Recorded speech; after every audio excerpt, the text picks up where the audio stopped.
42% BC reservation కు BJP ఎంపీలు అనుకూలమా వ్యతిరేకమా వెంటనే సమాధానం ఇయ్యాలని రూరల్ ఎమ్మెల్యే డాక్టర్ భూపతిరెడ్డి ప్రశ్నించారు.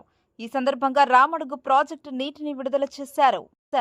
రామడుగు ప్రాజెక్టు కట్ట మీద ఉన్న కట్ట మైసమ్మకి పూజ చేసి అనంతరం నీటిని విడుదల చేశారు.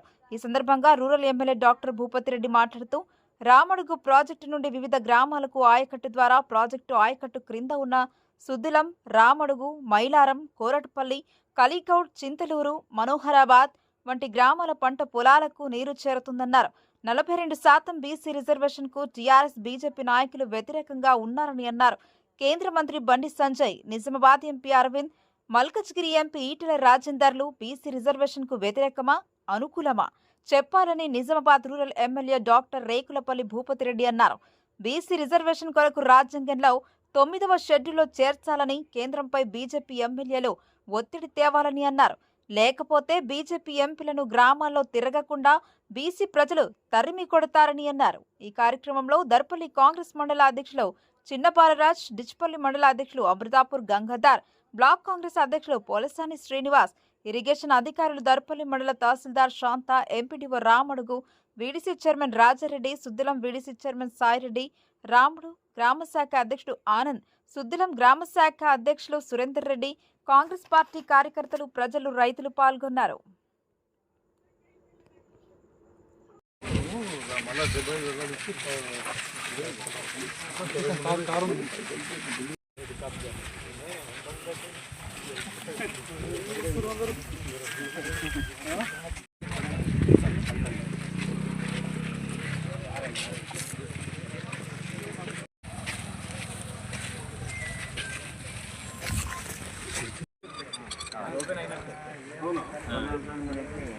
ఓకే సార్,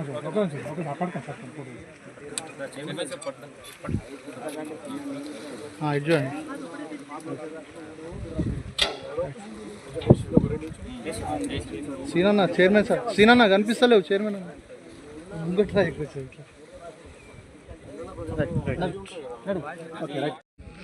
మనమేమో క్లియర్గా ఒక క్లియర్ స్టాండ్తోని బీసీల జనాభా 56% ఉన్నదని చెప్పి మనం 42% రిజర్వేషన్ ఇద్దామని పార్టీ చెప్పడమే కాదు, దానికి సైంటిఫిక్గా ఒక కోర్ట్ ఆఫ్ లాలో కూడా సస్టైన్ అయ్యేటట్టు సైంటిఫిక్గా సమగ్రంగా ఒక ఇంటిగ్రేటెడ్ క్యాస్ట్ సర్వే చేసి 56% ఉన్నారు, వాళ్ళకి 42% రిజర్వేషన్ ఇవ్వాలని చెప్పినాం. దానికి బిల్లు కూడా పెట్టినాము. మనము ఇక్కడ గవర్నర్ యాక్సెప్ట్ చేసిండు. ఇలా సెంట్రల్ గవర్నమెంట్ దగ్గర ఉంది, షెడ్యూల్ 9లో యాడ్ చేయాలని. ఎందుకంటే బీసీలకు రిజర్వేషన్ అనేది రాజ్యాంగబద్ధంగా లేదు. సో ఇప్పుడు మనకు తమిళనాడులో ఉంది 70% రిజర్వేషన్ ఉంది, మొత్తం రిజర్వేషన్ కలిసి. సో ఆ 70% ఎందుకు ఉందంటే ఆ ఆర్టికల్ షెడ్యూల్ 9లో వాళ్ళని యాడ్ చేసారు.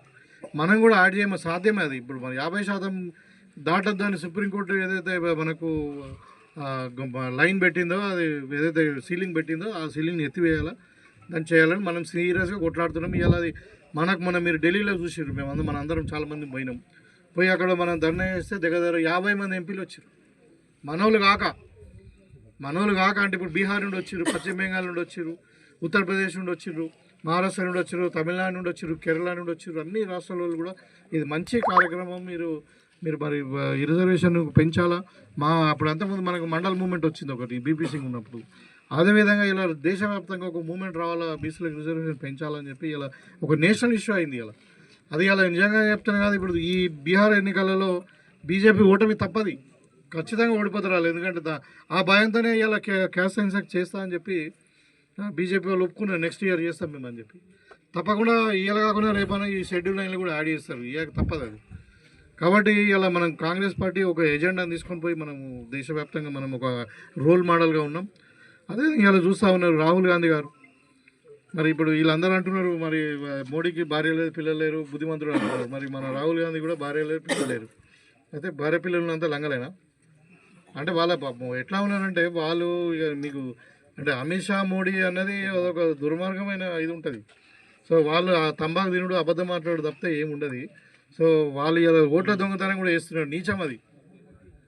ఇప్పుడు నీ ఓటు లేకుండా ఇక మన బీహార్లో ఏం చేసారు, ఇక నిన్ను ఇద్దరిని కోట్ల చూపించారు, చచ్చిపోయినట్టు చూపించింది ఓటర్ లిస్ట్లో. వాళ్ళకు కోట్ల 10 ఇక ఒక ఇంట్లో కర్ణాటకలో అయితే ఒకటే ఇంట్లో 80 ఓట్లు ఉన్నాయంట. మరి 80 ఓట్లు ఎట్లుంటాయని ఆలోచించాలి కదా. ఆడ తీరా చూస్తే ఒక చిన్న 2 రూములు ఆడ బెంగళూరు కిరాయికున్నాను. అంటే ఇలాంటి పనులు ఎలక్షన్ కమిషన్ మొత్తం గుప్పిట్లో పెట్టుకొని ఇలా సుప్రీంకోర్టు లాంటి సంస్థలను కూడా గుప్పిట్లో పెట్టుకొని, లేకుంటే రిజర్వ్ బ్యాంక్ ఆఫ్ ఇండియాను, ఈ నేషనల్ కాన్స్టిట్యూషన్ ఇన్స్టిట్యూషన్ బాడీస్ అన్నిటి కూడా గుప్పిట్లో పెట్టుకొని ఇలా ప్రజాస్వామ్యాన్ని కూని చేసే పరిస్థితి ఉంది. మన రాహుల్ గాంధీ గారు తీసుకొచ్చినటువంటి ఏదైతే ఇది మన ఈ ఇష్యూ ఉందో ఓట్ల చోరీ, దీన్ని మనము ప్రజలకు తీసుకెళ్దాం. మనందరూ కూడా సాఫ్ట్వేర్ వాడండి, అంటే అది ఏమంటారు సోషల్ మీడియాను వాడండి, ఓట్లలో దానిలో పాల్గొనండి. ఇప్పుడు అన్యాయం కాదు. ఇప్పుడు మనకు బాబాసాహెబ్ అంబేద్కర్ గారు రాసినటువంటి రాజ్యాంగంలో ప్రాథమిక హక్కులలో మనకు ఓటు హక్కు ఉంది. అది ఒక మనిషికి ఒకటే ఉంది. అదే ఇప్పుడు సమాన హక్కులు సమాన అవకాశాలు అంటే ఏంటిది? ధీరుభాయ్ అంబానీకి ఒకటే ఓటు ఉంటుంది, ఇక్కడ వ్యవసాయ కూలీకి కూడా ఒకటే ఓటు ఉంటుంది. అది రాజ్యాంగం యొక్క ప్రత్యేకత. అందుకని మన రాజ్యాంగాన్ని ఇలా కూని చేసే పరిస్థితిలో బీజేపీ వాళ్ళు ఉన్నారు కాబట్టి మనం ఒక నినాదం తీసుకున్నాం ఇలా బాపూజీ జై బాపు, జై భీమ్, జై సంవిధాన్ అని.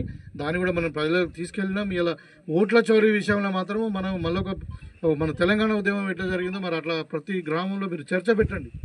కూడలేకుండా మన ఏది రచ్చబండ దగ్గర చర్చ పెట్టండి, మీరు ఛాయ్ దుకాణంలో చర్చ పెట్టండి, ఎక్కడ కూర్చుంటే అక్కడ చర్చ పెట్టండి. ఇది నిజమా కాదా మనం ఏమడుగుతున్నాం? ఇప్పుడు మన ఓటు ఉందా లేదా చూపేవా బాబు అంటే ఎలక్షన్ కమిషన్ లిస్ట్ ఇస్తలేడు. మరి దేని కొరకు అది ఎలక్షన్ కమిషన్ ఉండి, ఎలక్షన్ కమిషన్ న్యూట్రల్గా ఉండి ఎలక్షన్ జరపాలి. కానీ బీజేపీ తొత్తుగా వ్యవహరిస్తే దాన్ని ఎలక్షన్ కమిషన్ కూడా చర్య తీసుకోవాలన్నది. కాబట్టి ఇలాంటి కుట్రలు ఇలా జరుగుతూ ఉన్నాయి భారతదేశ వ్యాప్తంగా, మన తెలంగాణలో కాదు. కాబట్టి మీరందరూ కూడా ఇక్కడ ఉన్న వాళ్ళందరూ కూడా పెద్ద నాయకులే, మీరందరూ కూడా ఊళ్ళలో చర్చ పెట్టండి ఈ ఓట్ల చోరీ గురించి. మనం ఒక మూమెంట్ తీసుకురావాలా. ఈ పద్ధతి కరెక్ట్ కాదు. ఇది ప్రజాస్వామ్య హక్కులు కాలరాడడం అన్నది కరెక్ట్ కాదు. ఎవరి హక్కులు వానికి ఉండాల్సిందే. ప్రతి మనిషికి ఒక ఓటు, ఒక మనిషి ఒక ఓటు అనే నిదానం ఏదైతే తీసుకున్నామో ఎవరు కూడా ఇక దొంగ ఓట్లను సృష్టించడము, లేకుంటే ఉన్న వాళ్ళని చచ్చిపోయినట్టు చూపించడము, లేకుంటే ఎలక్షన్ అయినాక 6 గంటల తర్వాత 20% పోలింగ్ పెంచడము, ఒక అడ్రస్ మీద 20 మంది పెంచడము, ఇట్లా కొత్త ఓట్లు ఎవరు ఉంటారు? ఇప్పుడు మన జనరల్గా ఒక ఓటు ఎన్రోల్మెంట్ చేస్తాం, ఫామ్ 6 చేస్తే ఎవరు ఉంటారు? కొత్తగా 18 సంవత్సరాలు నిండిన వాళ్ళు ఉంటారా, లేకుంటే 70 ఏళ్ళు ఉంటారా? మరి అట్లా 30,000 మంది ఒక బెంగళూరు ఒక కాన్స్టిట్యూన్సీలో ముసలి వాళ్ళు ఉన్నారు.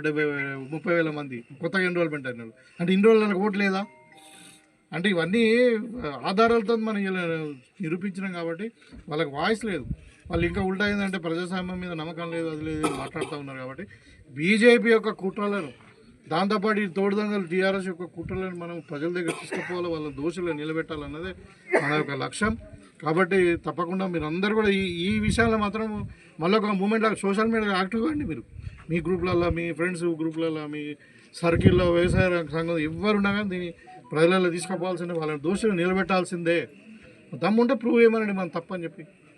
వాళ్ళు తప్పు చేసి ఇంకా ఉల్టా రాహుల్ గాంధీకి క్షమాపణ చెప్పాలంట, ఇంకా అఫిడవిట్ అడుగుతున్నాడు తప్పు చేసినాను అడగడానికి. అంటే అట్లా ఉన్నది ఉల్టా చోరు కోత్వాల్ కూడా అంటే ఇదే ఈ బీజేపీ వాళ్ళు ఇలా దేశాన్ని సర్వనాశనం చేసే పరిస్థితికి వచ్చింది. రాజ్యాంగాన్ని మొత్తం మార్చేసి ఇలా అంటే ఈ రిజర్వేషన్లు తీసేయాలని, సెక్యులరిజం అనే పదాన్ని తీసేయాలని, సోషలిజం అనే పదాన్ని తీసేయాలనే ప్లాన్లో ఉన్నారు. కాబట్టి దీన్ని మనం అడ్డుకోవాల్సిన అవసరం ఉంది. అది ఏదైనా మన తెలంగాణ నుండే స్టార్ట్ చేద్దాం. ఇలా మనకు రాహుల్ గాంధీ గారి డైరెక్షన్లో, మరి రేవంత్ రెడ్డి గారి నాయకత్వంలో మనం ఇలా ఆదర్శంగా నిలుస్తున్న #1 రైజింగ్ తెలంగాణ మనది ఉంది. మనదే రోల్ మోడల్. ఇలా ఎస్సీ కేటగరైజేషన్లో కానీ, మరి ఇలా బీసీ రిజర్వేషన్లో కానీ, సనాబియంలో కానీ, ఇందిరామిన్లో కానీ చాలా స్కీమ్లు ఉన్నాయి. ఎక్కడ దేశంలో ఏ రాష్ట్రంలో అమలవుతలేదు. మనం చెప్పుకుంటలేము అంతే. సో కాబట్టి ఇవన్నీ కూడా ప్రజల దగ్గర తీసుకుపోవాలని చెప్పి మీకు కోరుకుంటూ మీ దగ్గర సెలవు తీసుకుంటాం.